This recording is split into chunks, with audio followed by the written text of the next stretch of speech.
Good morning or good afternoon, depending on whenever you're watching this video. This is Miss Bauer again, and today we're going to talk about reasoning in algebra. Now, we are going to look at some geometry examples as well, but reasoning in algebra is just the reasons for why we do what we do in algebra, and a lot of it comes down to explaining why we do what we do in equations. Now, in math, we don't have to give super long explanations. We just have super short reasons, and we're about to go through some of those right now. So, if A equals B, and I said to add C to both sides, well, that's algebra, right? If you add C to the left side, you have to add C to the right side, so we're adding C to both sides. Then it would become A plus C equals B plus C. And if I asked you, well, what's the reason? Well, you could just say addition, property of equality. Now, math's not creative with these names. Why is it called addition, property of equality? Because I added to both sides, so addition, and I did it to both sides, so it's of equality.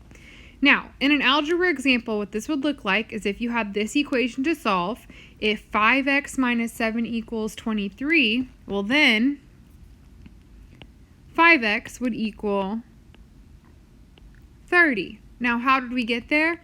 Add 7 to both sides. There's your addition, property of equality. And we're not solving for now. We're just going to go through and identify these properties, identify these things that we use, these reasons. So, here's a geometry one. It says, if AB equals CD, then AB plus GH. Well, what changed from here to here? They added in GH, but addition property of equality says if I add GH to the left side, I have to do it to the right side. So the right side is going to become CD plus GH, and that's addition property of equality. Now, you could probably take a wild guess and figure out that subtraction property of equality is not adding to both sides, but if I subtract to both sides. So if A equals B and I subtract C from one side, I'm going to subtract C from the other side. Then A minus C would equal B minus C. Now, what would that look like in an equation? Well, if I went to go solve this, you would subtract 5 from both sides. So then 6y would equal negative 30. And remember, we're not solving, we're just showing subtraction property of equality. So in geometry, if EF plus AB equaled CD plus AB, and you were going to use subtraction property of equality, ask yourself, what could we take away from both sides? Remember, it has to be equal. And if you said AB, you're right. That's the only thing that they have on both sides. And when I take that away, well, then I would be left with EF equals CD. That's subtraction property of equality. So multiplication property of equality, if I just continue through, multiplication property would be if I multiply both sides by C. So then AC would equal BC. So if you were solving, if M equals 3, well then 4M would equal, well, how did I go from M to 4M? I multiplied by 4. So if M equals 3, well then 4M should equal 12. How did we get that? If you multiply one side by 4, you have to multiply the other side by 4 according to the multiplication property of equality. So if you have half, you know that half the measure of angle ABC equals 45 degrees. And I asked you to think about it. If half of the angle is 45 degrees, well, what would be the full angle? What would be the measure of angle ABC? And if you're thinking 90, you're right. Well, how did you go from the half to the whole? Times 2. Don't you just double it? So multiplication property of equality, 45 times 2 would give you 90. And for our last one in this addition, subtraction, multiplication, subtraction series, division would be if you divide both sides by C. And you could write it different ways, but A over C would equal B over C. So if you were going to go through and I said, well, what would y equal? Well, then you would divide both sides by 15. So 105 divided by 15, it's 7. And what if you knew that 5 times the measure of angle EFG was 50, but it just wanted the measure of angle EFG? Well, if 5 times the measure of angle EFG is 50 degrees, well, then the measure of angle EFG would just be 10 degrees. You could divide both sides by 5, and that's division property of equality. These 4 properties we use often with solving, because as we solve equations, aren't we adding, subtracting, multiplying, and dividing quite often? Yes. So hopefully this property isn't anything new. We're just now adding in the name to it, and that might be what's new here. Now, let's get into some properties that we use a lot in geometry. These are things that you probably do already. You just didn't know that it had a name to it. So, symmetric property of equality says that if A equals B, well then B equals A. That's symmetric property of equality. It flips or it switches. Now, the way that I like to remember symmetric property of equality is I think of a bug that's symmetrical. And maybe you're thinking ladybug, but I'm thinking of a butterfly. And to draw a butterfly, I draw one wing. To get to the other wing, I flip it. So what I had going one way, now I flip and it goes the other way. So instead of A, B, now it would be B, A. I'm flipping it around, symmetric, so symmetrical. I could put the same thing either side, flip it around. So if 5 equals 3x minus 1, well, symmetric property of equality says, 3x minus 1 equals 5, and you can leave it just like that. So over here, if negative 30 is less than x, symmetric says I'm allowed to flip it around. So x should go here, negative 30 should go there. But be careful, because when we flip everything. So it shouldn't be negative 30 is less than x. It should be x is greater than negative 30 when I flip it around. So I like to think symmetric, a butterfly is symmetrical, so it flips. Now, substitution property you've also seen before. Anytime you plug it in, that's substitution property. So anytime you've plugged it in, that's substitution property.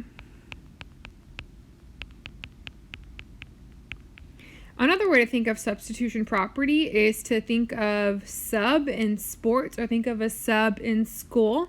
So if you think of a sub in sports, that would be like player A sub in for player B. Well, think about what that means. That means that player B is subbing in. They're replacing the other player. So plug it in, think of sports, replacing. There's all sorts of things that you can think. So the way that substitution property works is if A equals B and A plus 3 equals C. Well, over here they told you who can go in for player A? Player B. That was the first part. If A equals B, well, instead of A plus 3 equals C, I'm going to replace A or substitute in and say B plus 3 would equal C.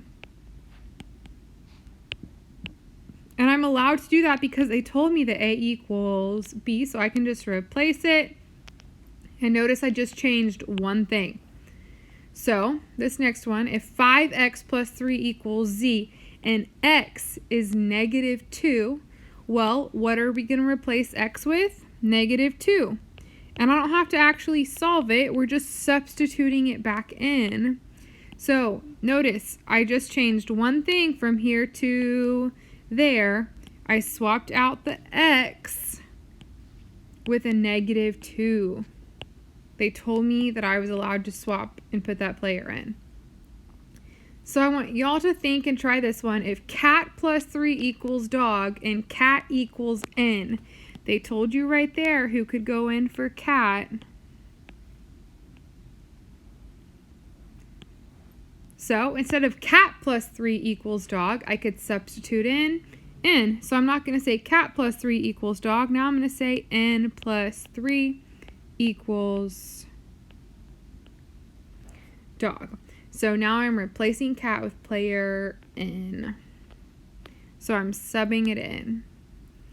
Now, transitive property of equality. Transitive, a lot of people think of the word transit. Now, transit just means to travel.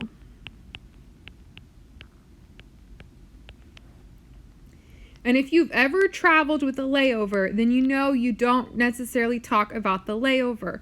So for example, if I'm going to fly from here to, let's say, Canada, but I have to stop in New York first for whatever reason, I'm not going to say that I'm flying from here to New York, from New York to Canada. I just say that I traveled from here to Canada. We always do our starting point and the final destination. So transitive property would say if A equals B and B equals C, there's your layover. Take it out and transit or travel over and just say, well, then A equals C. Notice I'm not actually replacing anything. In substitution property, I replace.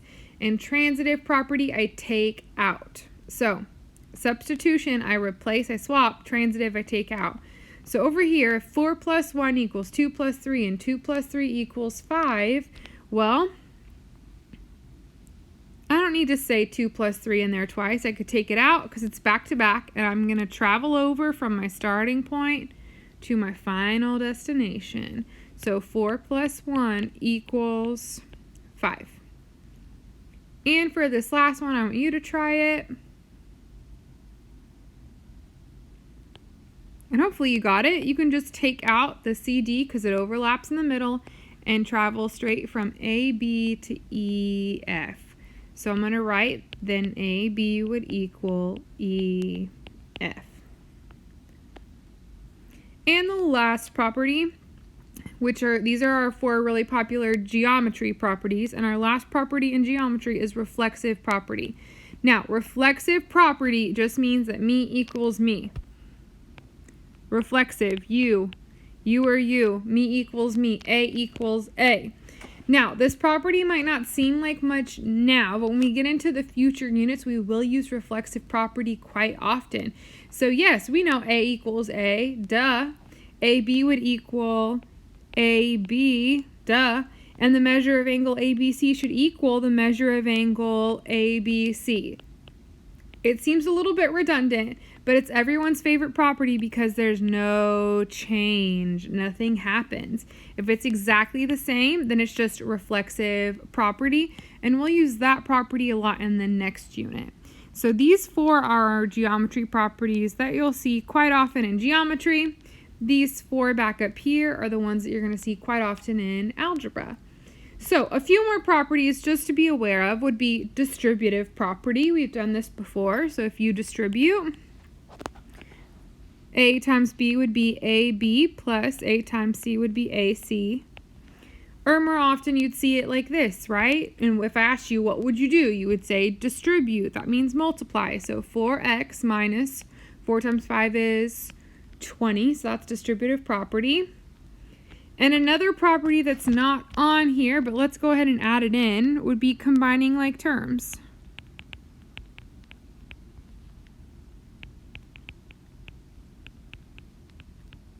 Not necessarily a property, but something that you'll see every now and then. So if you saw 5x plus 4x, well, 5x plus 4x would equal 9x. Or maybe you'll see 2 plus x squared plus 3 plus 4x squared. Well, combine like terms, x squared and 4x squared would make 5x squared. And then 2 and 3 would make that 5x squared plus 5. So that's something else that we do a lot in algebra and geometry, is combining like terms. And then our last property that we're going to look at is definition of congruence. So definition of congruence just says that talking about the thing itself is different than talking about the measure of it. And here's what that means. If the distance of segment AB, that's what it means with no symbol on top, it's saying if the length or the distance of AB is the same as the length or distance of CD, well, then segment AB is congruent to segment CD because their distances are the same. So if the measure of angle ABC is equal to the measure of angle DEF, if their numbers or values are the same, then angle ABC is congruent to angle DEF. f.